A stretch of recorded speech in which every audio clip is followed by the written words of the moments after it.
ये ज्येष्ठ मास चल रहा है। ज्येष्ठ सुदी पूर्णमासी को पूर्ण परमात्मा अपने निज धाम रत धाम सतलोक से चल कर आए थे और यहां एक शिशु रूप धारण करके लीला की थी। उस उपलक्ष्य में ये समागम हो रहा है। कारण कुछ भी हो, उद्देश्य परमात्मा की महिमा को उसकी पुण्य आत्माओं तक पहुंचाना ही सत्संग का मूल उद्देश्य होता है।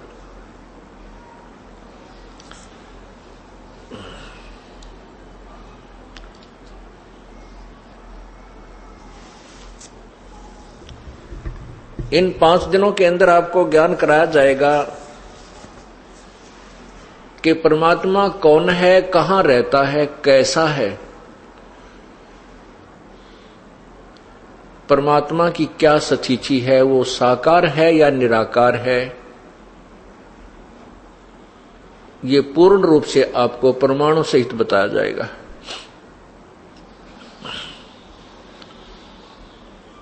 जो पुण्यात्मा इन 5 दिन के सत्संग को सुन लेगा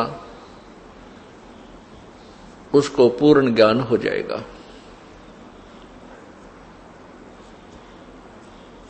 और सर्व संशय समाप्त हो जाएंगे। परमात्मा के विषय में कोई साकार कहता है, कोई निराकार कहता है। जो साकार कहते हैं वो भी अंत में परमात्मा को निराकार बताकर ही छोड़ देते हैं। जैसे पवित्र हिंदू समाज श्री ब्रह्मा जी, श्री विष्णु जी और श्री शंकर जी, शिव जी को भगवान मानते हैं, परमात्मा मानते हैं, उनको साकार मानते हैं, उनकी मूर्ति हमने बनाई हुई है। फिर भी अंत में कोई पूछता है कि परमात्मा वास्तव में है कैसा, तो कहते हैं परमात्मा तो निराकार है, वो तो कण कण में व्यापक है, उसका कोई स्वरूप नहीं है। तो इससे सिद्ध होता है कि ये थ्योरी कंप्लीट नहीं है, इनकम्प्लीट है, संशय रहित नहीं है, संशय युक्त है। एक तरफ तो हम भगवान को साकार रूप पूज रहे हैं, उनकी मूर्तियां चतुर्भुज रूप में हमारे समक्ष हैं, और फिर अंत में कहते हैं भगवान तो निराकार है। ये निर्णय आपको इन 5 दिन के सत्संग से हो जाएगा, परमाणु सहित हो जाएगा, आप बिल्कुल निसंशय हो जाएंगे। जब तक हमारा संशय दूर नहीं होगा हम भक्ति नहीं कर सकते, हम उस मार्ग पर दृढ़ नहीं रह सकते। आपको कोई भी विचलित कर देता है कि ऐसा नहीं है, वैसा नहीं है, फिर आप इस समस्या से परेशान नहीं होंगे। कोई कुछ भी कहे, आपके हृदय में ये तत्व ज्ञान समा जाएगा। तो इस प्रकार जब तक हम निसंशय नहीं हो जाएंगे तब तक हम भक्ति मार्ग को दृढ़ता से स्वीकार नहीं कर सकते। परमेश्वर कबीर जी कहते हैं, मामुंडू उस संत की जिससे संशय न जाए। कहते हैं वो संत, धिक्कार है उस संत को जो संशय निवारण ना कर सके। तत्व ज्ञान एक ऐसा ज्ञान है जिससे सब संशय समाप्त हो जाते हैं। परमेश्वर कहते हैं, कबीर और ज्ञान सब ज्ञानड़ी, कबीर ज्ञान सो ज्ञान, जैसे गोला तोब का करता चले मैदान। ये तत्व ज्ञान जो 5 दिन में आपको बताया जाएगा, ये तोब का गोला है और ये आपके सर्व संशयों को समाप्त कर देगा। इस तत्व ज्ञान से जब आप अन्य संतों के ज्ञान की तुलना करोगे, ऋषि महर्षियों के ज्ञान की तुलना करोगे, वो सब साफ हो जाएंगे और आप स्वयं पहचान सकोगे कि वास्तव में परमात्मा कैसा है और आज तक हमें कैसा ज्ञान प्राप्त हुआ है। आज हम जिस सत्संग को प्रारंभ करने जा रहे हैं वो है परमात्मा, पूर्ण परमात्मा का इस पृथ्वी पर आगमन।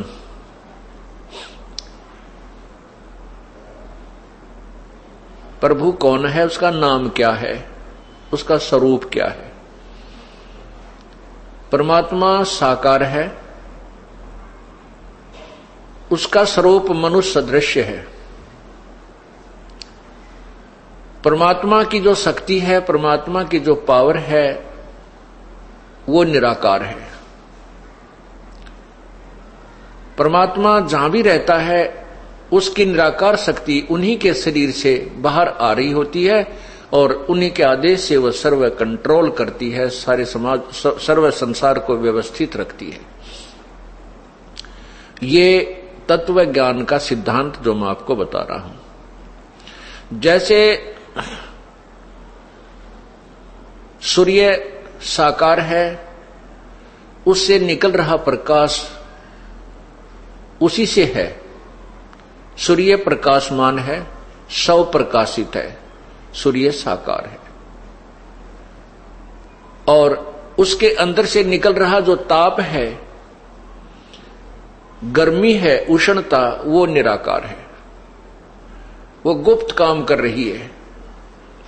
इसी प्रकार परमात्मा साकार है, परमात्मा का शरीर तेजोमय है, प्रकाशमान है प्रभु। वैसे तो सभी देवों का शरीर भी प्रकाशमान है, सब प्रकाशित है, सभी साकार है। निराकार शक्ति कैसे काम, जैसे उनके शरीरों में अंतर है, पावर में अंतर है। जैसे एक 25 वाट का बल्ब होता है, एक 60 वाट का बल्ब होता है, एक 100 वाट का बल्ब होता है और एक 1000 वाट का, और फिर सूर्य उदय हो जाए, ये सभी प्रकाशमान है। ट्यूब बल्ब भी प्रकाशमान है, जो 25 वाट का है वो प्रकाशमान है, 60 वाट का वो भी 100 प्रकाशित है। इसी प्रकार सभी देवों के शरीर प्रकाशमान है। ब्रह्मा जी, श्री ब्रह्मा जी, श्री विष्णु जी, श्री शिव जी का भी शरीर प्रकाशमान है, साकार है, मनुष्य सदृश्य है। इन भगवानों में यह शक्ति होती है कि इनके 4 हाथ हैं, ये चतुर्भुज कहलाते हैं तीनों भगवान। और ये चाहे तो 2 हाथ भी रख सकते हैं, ये इनके पास एक पावर है। जब चाहे ये अपने शक्ति से 4 हाथ भी बना सकते हैं। इनसे ऊपर एक शक्ति है जो इनके पिताजी हैं ब्रह्मा विष्णु महेश के, वो ज्योति निरंजन ब्रह्म है, जिनको क्षर पुरुष भी कहते हैं। वो भी साकार हैं, उनकी 1000 भुजा है, उनका प्रकाश इनके शरीर से कई गुना ज्यादा है। और शक्ति दुर्गा जो ब्रह्मा विष्णु महेश जी की माता जी हैं, इनका भी प्रकाशमान शरीर है और ये भी साकार है। इनका स्त्री स्वरूप है, नर आकार है, क्योंकि मानव आकार ही माना जाता है स्त्री या पुरुष का। इनकी दुर्गा की 8 भुजाएं हैं। ये चाहे तो 2 भुजाएं भी रख सकती है, जब चाहे ये 8 भुजाओं को भी फैला सकती है, विस्तार कर सकती है। ये सिद्धि होती है जो इनके पास उपलब्ध है। ब्रह्म जो है ये 21 ब्रह्मांड का भगवान है, 21 ब्रह्मांड का भगवान है। इसका शरीर भी प्रकाशमान है, सौ प्रकाशित है। ब्रह्म से ऊपर परब्रह्म जिसको अक्षर पुरुष कहते हैं, वो भी 100 प्रकाशित है, मनुष्य सदृश शरीर है। उसका शरीर का प्रकाश इस ब्रह्म से अधिक है। और वो अक्षर पुरुष 7 शंख ब्रह्मांड का प्रभु है, स्वामी है, भगवान है। परब्रह्म से ऊपर एक पूर्ण ब्रह्म है, पूर्ण ब्रह्म, वो भी मनुष्य सदृश शरीर युक्त है, तेजोमय शरीर है।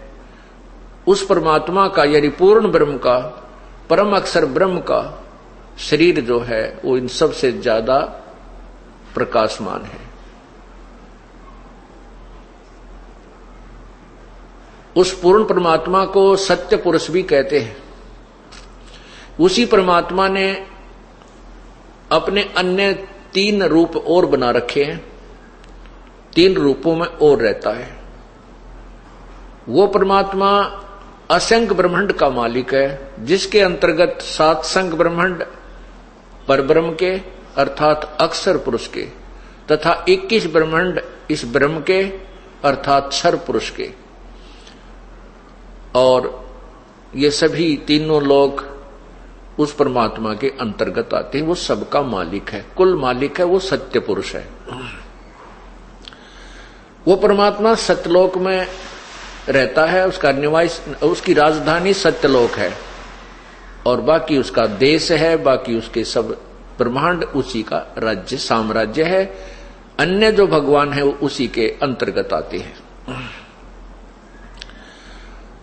सतलोक में पूर्ण परमात्मा रहते हैं, उससे ऊपर 3 लोक और हैं। अलख लोक, उसके ऊपर अगम लोक, और सर्वोच्च स्थान जो है वो अनामी लोक, अकय लोक कहलाता है। वो पूर्ण परमात्मा परम अक्षर ब्रह्म ही अन्य 3 रूपों में ऊपर रहता है। भिन्न भिन्न रूपों में 4 स्थानों पर वही रहता है, सतलोक में, अलखलोक में, अगम लोक और अकय लोक में। उसी परमात्मा के प्रत्येक लोक में उपमा के नाम भिन्न भिन्न हैं। जैसे अपने देश के प्रधानमंत्री जी अपने पास कई विभाग रख लेते हैं, तो जिस भी विभाग के वो दस्तावेजों पर साइन करते हैं वहां पर वो अपने आप को मंत्री लिखते हैं। उस समय उनकी पावर प्रधानमंत्री से कम होती है, मनुष्य वही होता है, व्यक्ति वही होता है। इसी प्रकार परमात्मा की स्थिति को समझने के लिए हमने यहां के एग्जाम्पल, यहां के उदाहरणों का सहारा लेना पड़ेगा।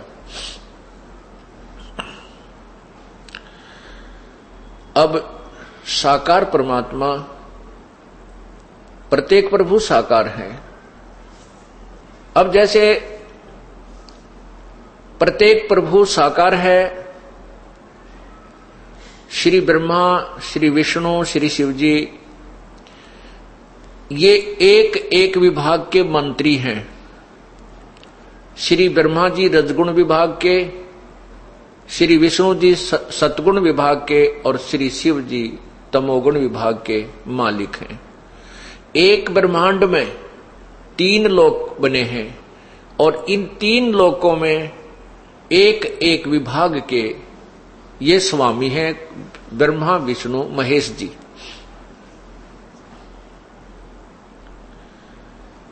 और ऐसे ऐसे असंख्य ब्रह्मांडों का मालिक है पूर्ण परमात्मा, परम अक्षर ब्रह्म।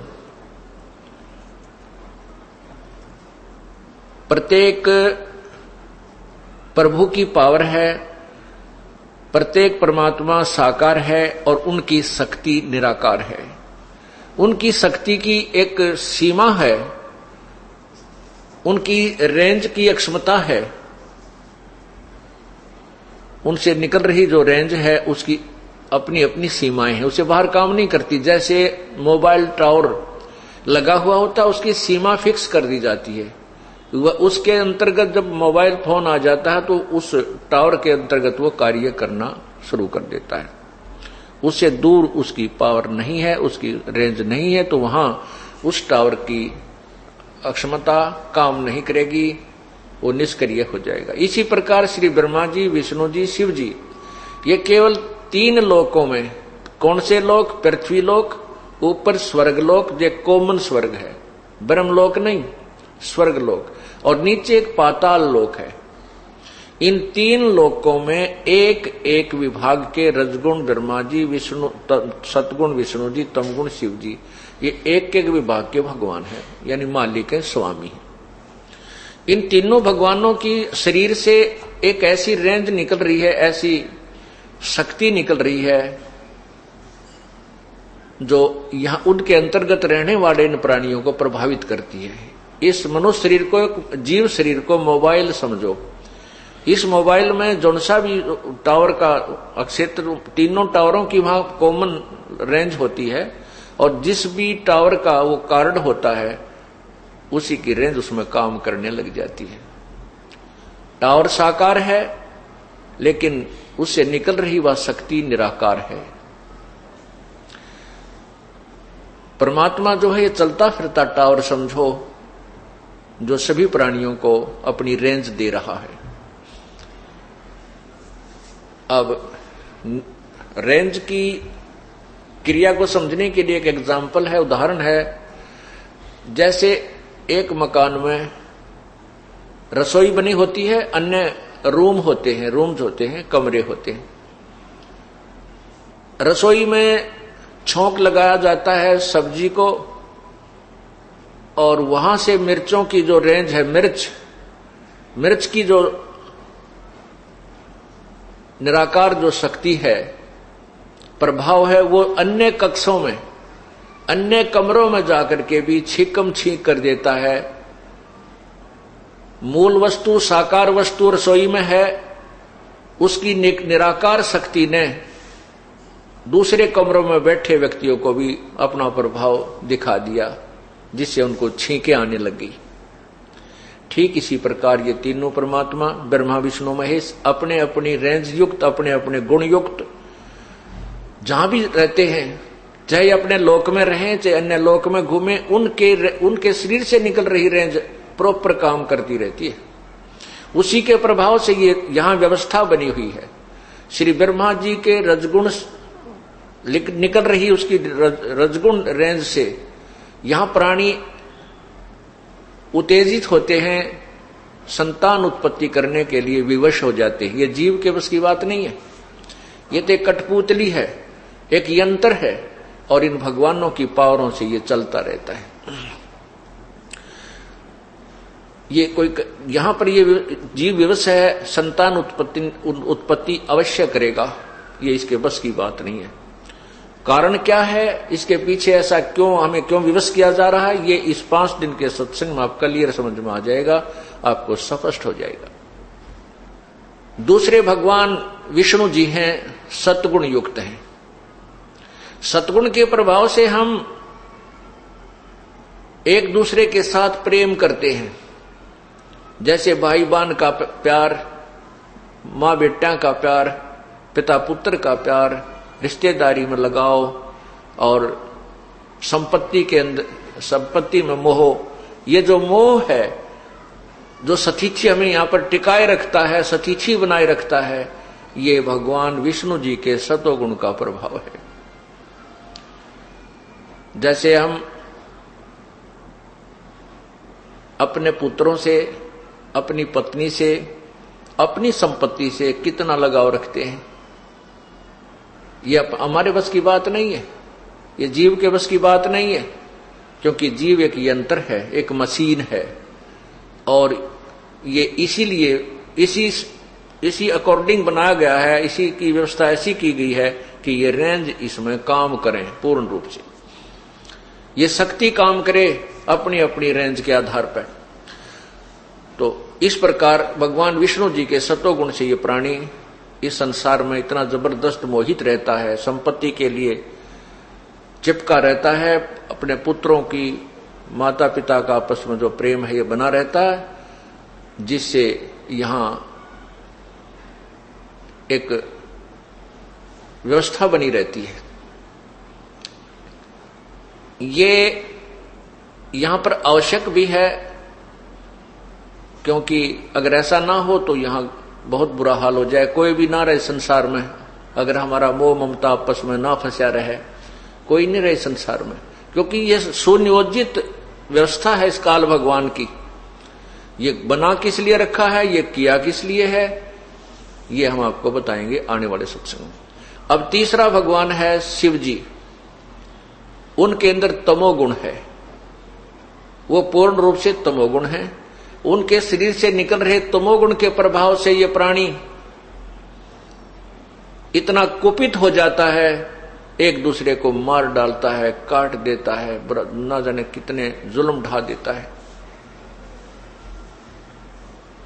ब्रह्मा विष्णु महेश जी के पूज्य पिताजी ज्योति निरंजन हैं, क्षर पुरुष हैं, काल है जिसको काल कहा जाता है। इस काल भगवान ने ये सारे तीनों अपने 21 ब्रह्मांडों में व्यवस्था बना रखी है। सतिथि, उत्पत्ति, सतिथि और संहार। जन्म, फिर यहां सतिथि बनाए रखना और फिर मृत्यु करना। इन तीनों पुत्रों के माध्यम से अपना सारा कार्य करवा रहा है। क्यों करवा रहा है, क्या उद्देश्य है इसका ऐसा? आज हमें मालूम है कि आज हमारे पास संपत्ति है, कार है, कोठी है, संतान है, पुत्र है, पुत्री है, रिश्तेदारी है, बहुत बढ़िया दिल लगा हुआ है, आनंद आ रहा है और हम चाहते हैं हम सदा यहीं रहें, हम कभी मृत्यु को प्राप्त ना हो। लेकिन हम चाहते भी हैं कि ना मरे और थोड़ा थोड़ा सा पता भी है कि मरे भी गए। मतलब पता तो है लेकिन विश्वास ये नहीं होता कि हम अभी मर जाएंगे। हम इस आस पर जीवित रहते हैं कि अभी तो नहीं मरेंगे, अभी तो 100 वर्ष तो जीवन होता ही है। 100 वर्ष तक पहुंचने के उपरांत फिर ये प्राणी सोचता है और भी उम्र बताते हैं मनुष्य तो 150 वर्ष भी जी जाता है। मर तो जाए चाहे कल, मर जाए चाहे अभी एक पल में, लेकिन आस बहुत दूर तक की हम लगाए रहते हैं। तो कहने का भाव यह है कि हम चाहे यहां कितने सुखी नजर आ रहे हैं, उस सुख को जिसको हम सुख मानते हैं, वैसे तो ये सुख संत नहीं मानते यहाँ के किसी भी वस्तु में या किसी भी धन को या संतान संपत्ति को हम सुख मान रहे हैं। संत इनको सुख नहीं मानते क्योंकि ये सुख अस्थायी है। जैसे अभी मृत्यु हो जाए वो सब हमारा यहीं रह गया, ना पुत्र साथ गए ना बेटी साथ गई। इसको तो संतों ने बताया है कि झूठे सुख को सुख है, ये मान रहा मनमोद, ये सकल चबीना काल का, कुछ मुख में कुछ गोद। कबीर परमेश्वर जी ने अपने तत्व ज्ञान में ये समझाया है कि इस झूठे सुख को सुख है, ये मान रहा मनमोद, ये तो सकल चबीना काल का, ये काल आहार है, इसके कुछ मुख में कुछ गोद। कुछ तो इसके मुख में 1 लाख जा चुके हैं और बाकियों को गोदी में खिला रहा है, हमें अभी तैयार कर रहा है मृत्यु के लिए, कब मारा जाए, कब इनको खाऊं। ये काल 1 लाख प्राणी नित खाता है, मानव शरीरधारी प्राणियों को खाता है।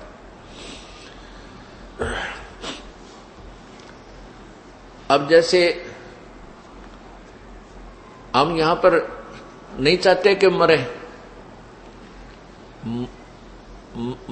परमात्मा जब हमारी मृत्यु करता है वो अपनी शक्ति का पावर करता है। यानी शंकर भगवान को ड्यूटी दे रखी है, उसके अंदर एक गुण भर दिया है तमोगुण, वो हमारा संहार करता है, बाई फोर्स करता है, जबरदस्ती करता है। हम मर के कति राजी को नहीं, कति प्रसन्न नहीं है। ऐसा क्यों है? हमें ये मालूम है कि यहां ना कोई रहा ना रहेगा और फिर भी हम मरना नहीं चाहते क्योंकि ये हमने अच्छा नहीं लगता और अच्छा है भी नहीं। जब हमारी मृत्यु होनी है और उसका कोई निश्चित समय भी को नहीं, आज मर जाए या कल मर जाए, एक पल के बाद 1 सेकंड में एक्सीडेंट में मृत्यु हो जाती है। जो व्यक्ति घर से निकला, गाड़ी में सफर कर रहा है या अपनी गाड़ी ले रखी है और जा रहा है किसी उद्देश्य से, उसके मन में सैकड़ों कल्पनाएं होती हैं, इच्छाएं होती हैं, वहां जाऊंगा, वहां से ये करके आऊंगा, और पता नहीं वापस आएगा कि नहीं आएगा। और फिर भी हम इस भूल भुलैया में उलझे रहते हैं। ये हम नहीं, ये काल भगवान ने हमें इतना विवश कर रखा है कि हमारे कोई चारा नहीं है। हम देखते हैं कि वो एक्सीडेंट में एक ही परिवार के 2 सदस्य मर गए बेचारे। उस दिन हम दुख मानते हैं अगर कोई निजी व्यक्ति हमारे आसपास का या घर का सदस्य चला जाता है, बाद में फिर हम विवश हैं, हम भी फिर उसी सफर पर चल रहे होते हैं। ये हमारी व्यवस्था है, बस की बात नहीं। तो हम नहीं मरना चाहते। क्यों नहीं चाहते? जब पता है कि हमारी मृत्यु निश्चित है और ये संसार छोड़ के जाना पड़ेगा, फिर भी यहां से मोह नहीं हटता। ये तो आपको बता दिया कि हमारे आपके बस की बात नहीं है। ये तो इन तीनों गुणों का प्रेशर इतना है, ये आपके और हमारे बस की बात नहीं। हाँ, इसको खत्म करने के लिए, इसको निष्क्रिय करने के लिए इनसे सुप्रीम पावर, एक पूर्ण परमात्मा की भक्ति, एक ऐसा ट्रीटमेंट है, उसके करने से फिर इनकी रेंज निष्क्रिय, इनकी जो पावर है ये निष्क्रिय हो जाएगी, इनका प्रभाव समाप्त हो जाएगा। तब हम यहां से निकल सकते हैं।